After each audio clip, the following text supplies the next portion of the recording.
Evangelho de Jesus, segundo escreveu Marcos, capítulo de número 5. O verso é de número 21 em diante.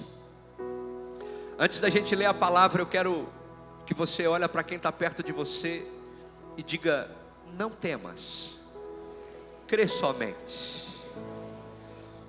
Fala o nome se você sabe. Fala o nome dela ou dele, bem alto, bem alto. Diga: não temas, crê somente. Amém? A palavra do Senhor diz: tendo Jesus voltado no barco para outro lado, afluiu para ele grande multidão, e ele estava junto ao mar. Eis que se achegou a ele um dos principais da sinagoga, chamado Jairo, e vendo-o, prostrou-se a seus pés, e insistentemente suplicou-lhe: minha filhinha está à morte, vem, impõe as mãos sobre ela, para que seja salva e viverá. Verso 24, a Bíblia diz: e Jesus foi com ele. Feche os seus olhos. Pai, obrigado pela tua palavra. Senhor, nos dá mais uma vez a graça de receber ao nosso coração a tua palavra como a verdade para a nossa vida. Ministra sobre nós, Senhor. Ministra em nós a tua palavra. Abrimos os nossos ouvidos e olhos para te ver e ouvir. Nos dá, Senhor, espírito de sabedoria, de conhecimento, de revelação da tua palavra, em nome de Jesus. Amém e amém. Essa história eu acho ela muito forte, muito poderosa. Por quê, pastor? Porque fala de um pedido de um pai. Um homem por nome Jairo. A Bíblia diz que ele era um dos principais da sinagoga, um judeu religioso, conhecedor da palavra. Certamente era alguém que não gostava muito daquilo que Jesus fazia ou de quem Jesus dizia que era. Mas o texto nos fala que a sua filha, ela está doente. Uma menina de 12 anos fica doente. Então Jairo, sendo um dos principais da sinagoga, buscando certamente muitos recursos para curar sua filha, indo aos médicos, e não conseguiu a restauração. E ele então, ele se rende ao mestre. Ele se rende a Jesus. Ele certamente viu, certamente ouviu, certamente teve algumas experiências próximos a ele, e ele falou: o socorro que eu preciso tem um nome.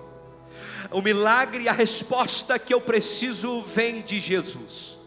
Eu vou até ele. Então Jairo procura Jesus. Jairo tem que se render a Jesus. E o texto que lemos diz que ele insiste, suplica, dizendo: a minha filha está à morte, vem impor as mãos sobre ela, para que ela seja salva e para que ela venha receber vida. E o mais lindo, irmão, que Jesus não olhou para aquilo que Jairo fazia, Jesus não olhou para aquilo que Jairo falava. Jesus não quis tirar satisfação se Jairo falava bem dele ou falava mal dele. O que Jairo fazia não importava. O que importava é que Jesus queria mudar a história dessa família. É que Jesus queria mudar a história daquela menina. É que Jesus queria transformar aquela casa. Eu não sei com quantas pessoas eu estou falando hoje, mas eu quero declarar que o mesmo Cristo que curou aquela menina vai te tocar hoje. O mesmo Jesus que chegou naquela casa vai chegar na sua casa hoje. O mesmo Jesus que operou um grande milagre vai fazer na sua vida hoje, em nome de Jesus. A Bíblia vai dizer que Jesus Jesus foi com ele. Jesus, ele vai em direção à casa de Jairo. Só que é interessante porque nessa caminhada algumas coisas acontecem. Primeiro, Jesus, ele é interrompido. Jesus certamente ele ia de passos lentos, porque a Bíblia vai dizer que havia uma grande multidão. Uma multidão o cercava, uma multidão estava com ele, e eu imagino ele no meio dessa multidão, indo, tentando chegar na casa de Jairo, e aí eu fico pensando na cabeça do pai, na preocupação do pai, porque a multidão o cercava, a multidão o tocava, e Jairo estava dizendo: a minha filha está doente, a minha filha está perecendo, a minha filha está morrendo, vamos depressa. Só que Jesus ele andava no meio da multidão, Jesus ele andava no meio de todos, e para ele não importava o tempo, porque ele é o Senhor do tempo. Não, deixa eu falar mais uma vez. Para Jesus o tempo não importava, se chegasse antes com a menina em vida, ou se chegasse depois com a menina morta, porque ele diz: eu sou a ressurreição e a vida, quem crê em mim, ainda que esteja morto, viverá. Jesus é o Senhor do tempo, para ele não importa chegar com a menina com vida ou com ela morta, o milagre é o mesmo, porque ele é poderoso para fazer infinitamente mais do que tudo que temos pedido ou pensado. Jesus caminhando em direção da casa, a multidão o cercava, e algo acontece. Uma mulher que tinha ouvido falar de Jesus, que sofria de um fluxo de sangue há mais de 12 anos, uma mulher que gastou todos os seus recursos, investiu, foi para a mão de vários médicos, perdeu tudo quanto possuía, tentando ser curada, e a Bíblia diz que nada adiantou. Só que um dia essa mulher ouve falar de Jesus. Diga bem forte: essa mulher ouviu a fama de Jesus. A mulher ouviu falar de Jesus e algo entrou no coração dela. Ela começou a crer que Jesus poderia restaurar ela. Ela começou a crer que Jesus poderia, estancar o sangramento dela. Ela começou a acreditar que Jesus poderia mudar a vida dela. Irmão, quando essa mulher acredita que Jesus poderia mudar a vida dela, algumas coisas mudaram. Primeiro, a sua fala mudou. Porque eu creio que uma mulher que sofria com 12 anos, gastando muito recurso nas mãos dos médicos, investindo todo o seu dinheiro e sem nada aproveitar, certamente essa mulher era uma mulher frustrada. Porque a lei dizia que ela não podia sair de casa, a lei dizia que ela não podia tocar nas coisas, porque tudo ficava impuro. E essa mulher certamente era uma mulher frustrada, desanimada, uma pessoa daquelas que são pessimistas. Aqui não tem, graças a Deus, em Blumenau é uma cidade que tem poucos pessimistas. Mas tem cidades, irmãos, tem lugares, tem gente que é pessimista, que você vai compartilhar um sonho, que você vai compartilhar um projeto, e a pessoa já vai dizer: não vai dar certo. Não, eu estou pensando aqui em abrir uma empresa, eu estou com um recurso, eu acho que eu vou fazer. Está se fechando bastante empresa agora depois da pandemia, né? Não, eu estou pensando em trocar de carro, esse carro bebe muito. Pessimista sempre fala o que não é para falar, sempre age da forma que não é para agir. E eu creio que essa mulher, ela poderia até não ser, mas ela acabou se tornando uma mulher pessimista diante do seu problema. 12 anos sofrendo, 12 anos investindo, 12 anos colocando o seu recurso, 12 anos pedindo e nada acontecia. Ficou frustrada, pessimista. Mas quando ela ouviu falar de Jesus, quando ela ouviu falar de Jesus, algo mudou. Primeiro, a sua fala foi transformada. Alguém que certamente era pessimista, alguém que certamente não acreditava, começou a acreditar, começou a ter fé, começou a saber que Deus podia, começou a saber que era possível, começou a declarar. E ela dizia: se eu apenas lhe tocar, eu ficarei curada. Se eu apenas lhe tocar, eu ficarei restaurada. Se eu apenas lhe tocar, o milagre vai acontecer. Jesus estava indo para a casa de Jairo, uma multidão o seguia. Essa mulher soube que Jesus estava passando por aí. Olha para quem está do seu lado, olha e diz: ô cabeção, Jesus está passando por aqui. Se eu fosse você, não ficava quietinho não, porque os quietinhos contam o milagre, Mas os agitados, os corajosos, quem decide se levantar, vive o milagre. Tem gente que já está entendendo. Tem gente que já está entendendo. Tem gente que já está entendendo. Quietinho não vive milagre, paradinho não vive milagre. Mas quem decide se levantar, quem decide se colocar de pé, quem decide olhar para Jesus e tocar na veste, é curado, é restaurado, tem bênção, tem vitória, tem favor de Deus, tem graça, tem misericórdia, tem unção, tem renovo, tem paz, tem alegria, tem prosperidade, tem milagre da parte de Deus.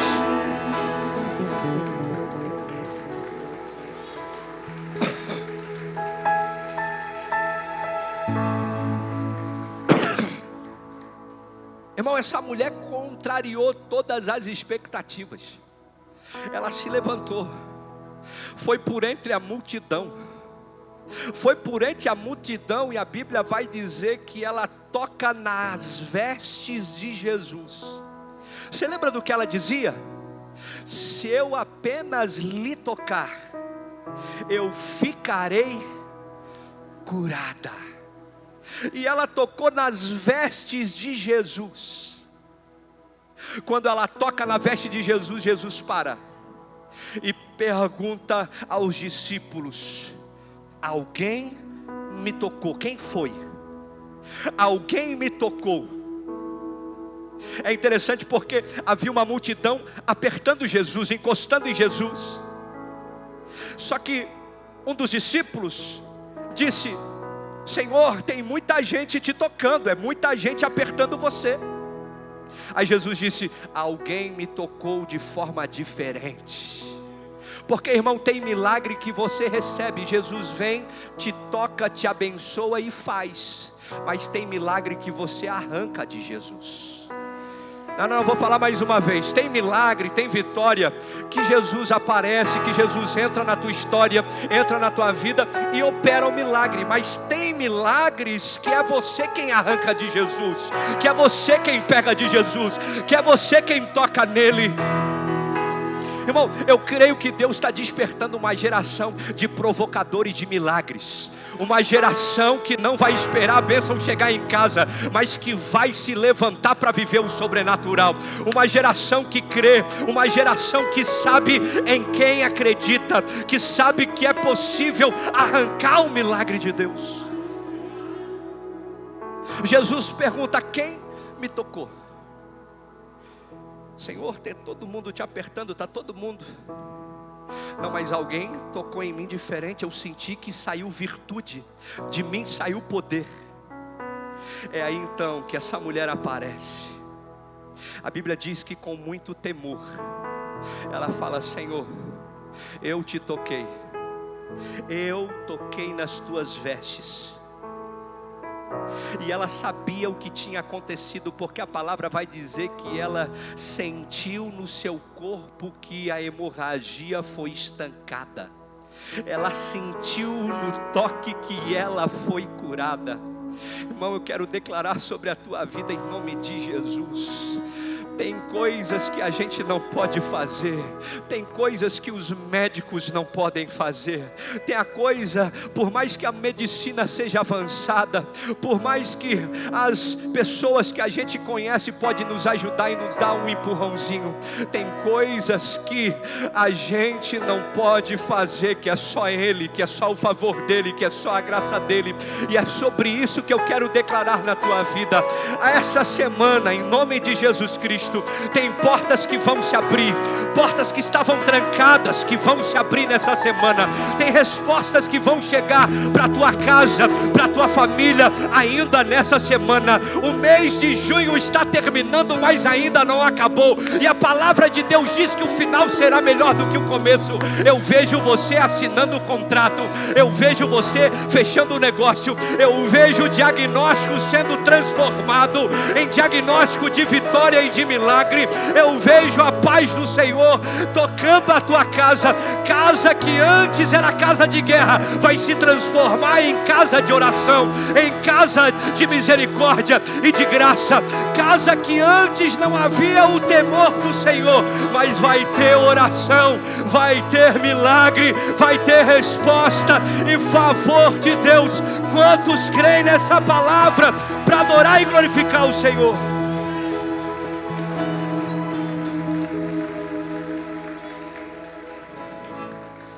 Então a mulher atemorizada, tremendo conscia do que nela se operara, veio, prostrou-se diante dele e declarou toda a verdade.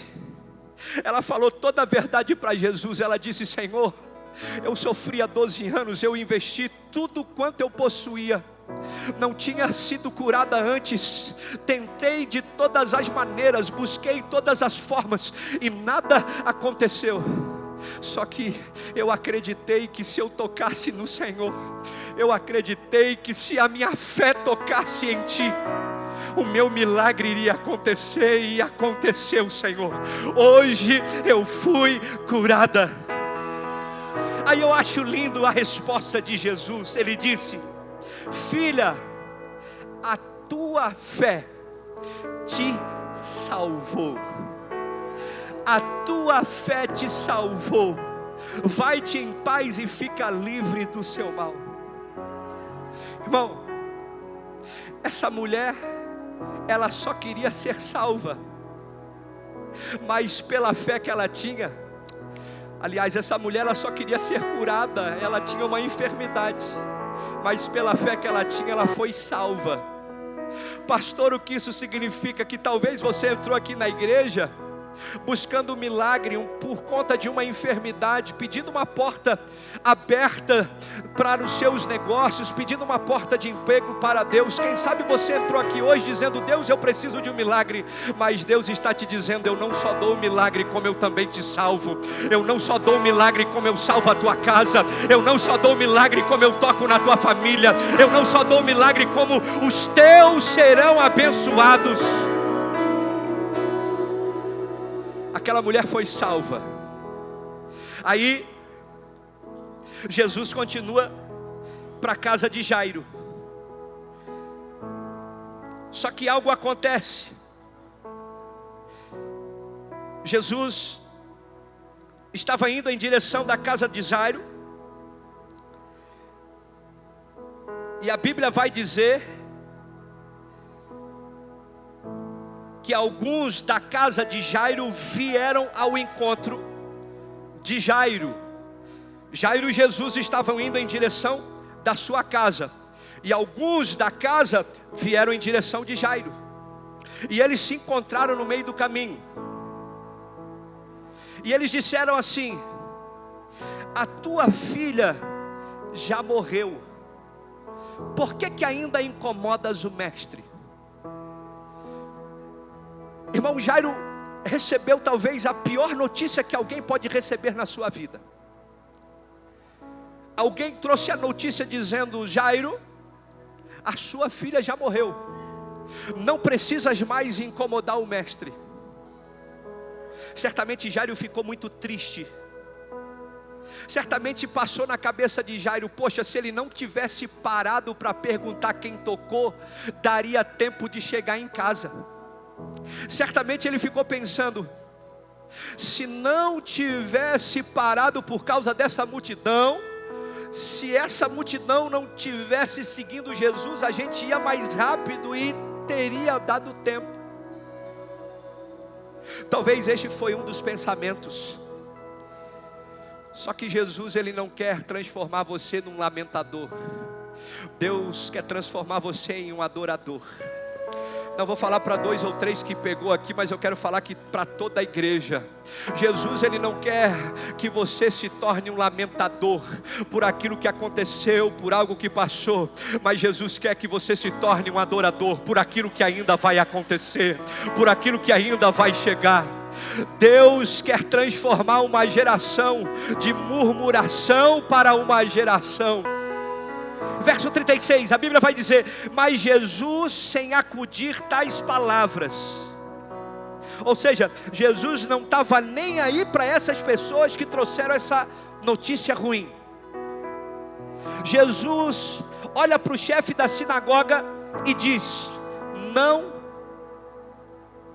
temas, crê somente. E essa é a hora de você sacudir alguém que está do seu lado, mas dá uma chacoalhada violenta e fala: ei, não temas, creia somente. Não temas, comece a acreditar. Não temas, crê, porque a vitória vem. Não temas, crê somente. Contudo, não permitiu que alguém a acompanhasse. E aqui eu acho extraordinário, porque Jesus tinha quantos discípulos? Quantos discípulos Jesus tinha? 12, mas no verso 37 a Bíblia vai dizer: contudo não permitiu que alguém acompanhasse, senão Pedro, os irmãos Tiago e João.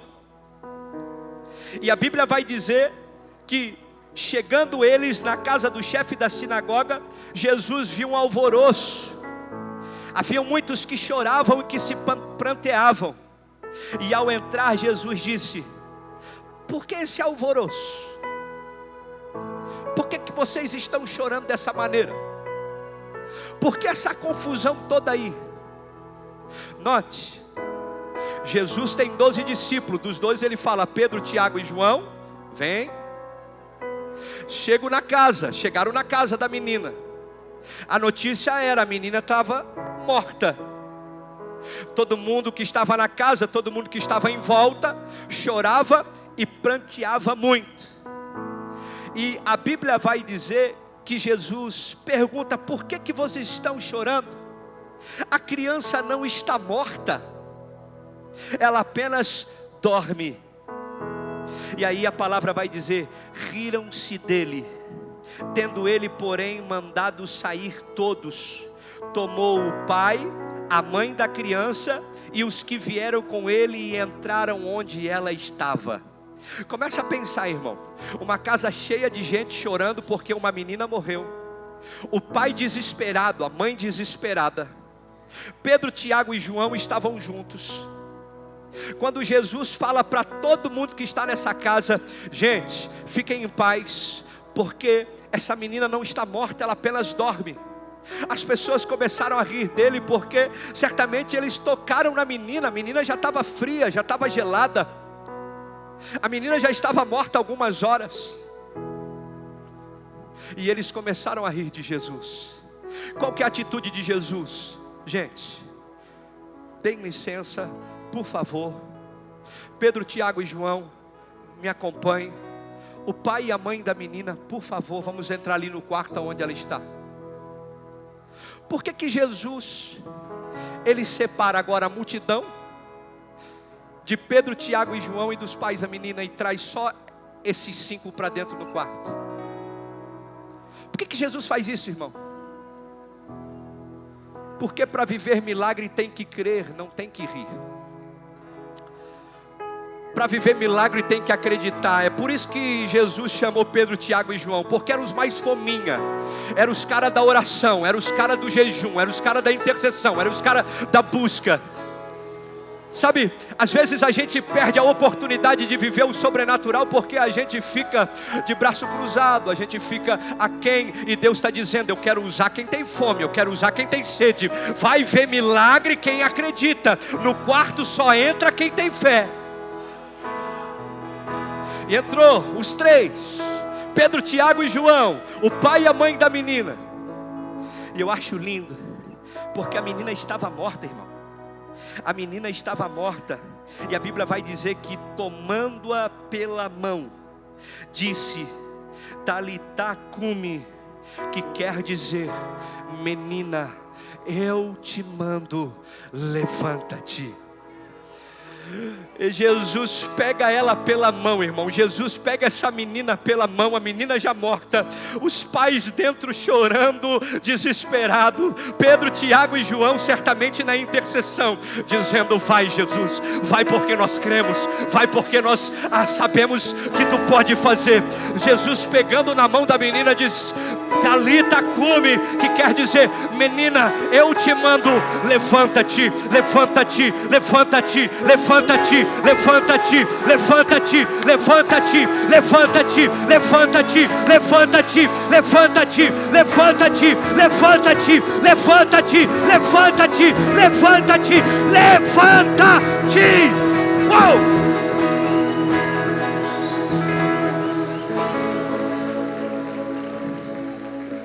Fique de pé, nós já estamos acabando. A Bíblia vai dizer que a menina se levantou. A menina se levantou. Imediatamente, a menina se levantou e pôs-se a andar. A Bíblia diz: quando? Daqui uma semana?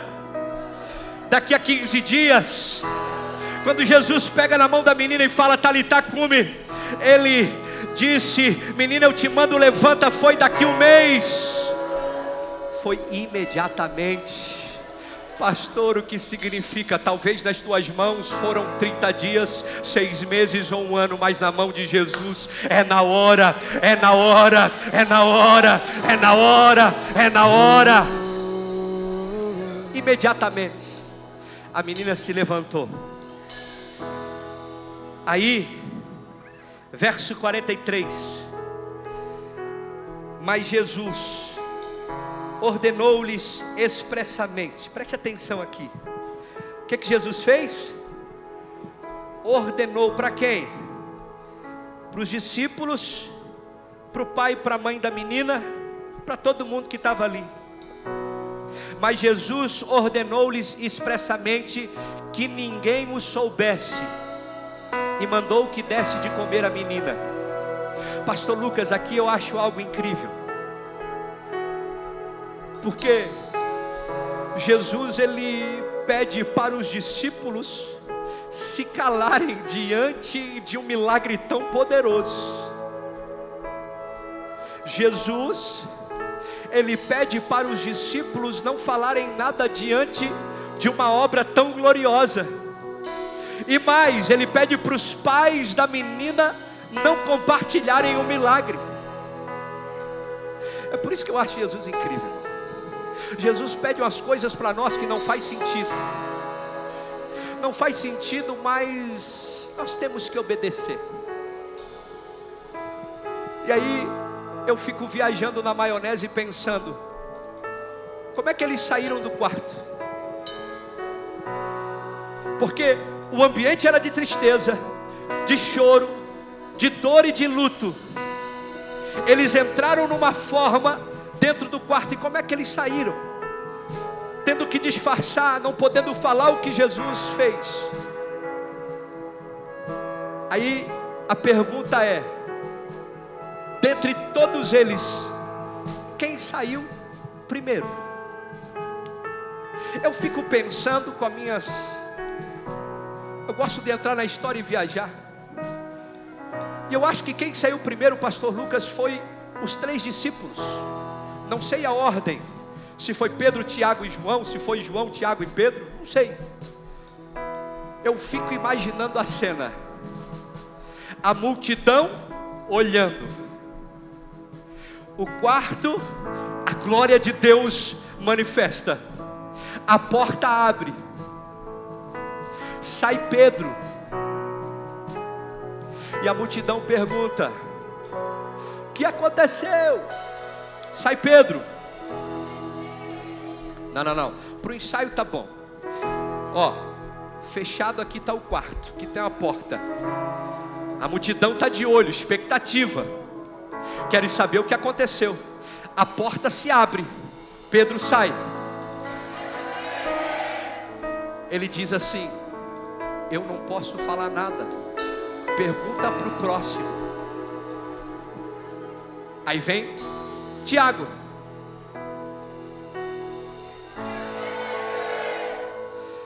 Eu não posso falar nada, pergunta para o próximo. Aí vem João. Eu não posso falar nada, pergunta aos pais da menina. Pastor, por que você tem tanta certeza que os 3 discípulos não falaram nada? Eu tenho convicção que os 3 não falaram nada. Sabe por quê? Porque é discípulo. Discípulo obedece. Discípulo obediente. Discípulo escuta a voz do mestre. Discípulo anda na direção do seu mestre. Discípulo escuta e honra. Discípulo entende. Discípulo, ele quer servir o mestre. Os discípulos não falaram nada, mas aí eu fico imaginando o pai e a mãe. Sai o pai.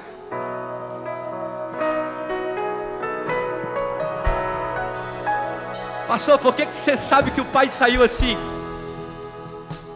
O pai contou, irmão.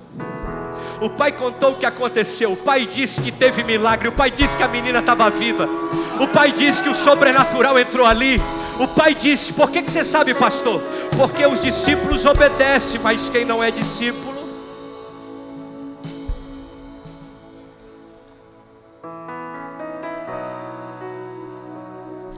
A mãe da menina sai.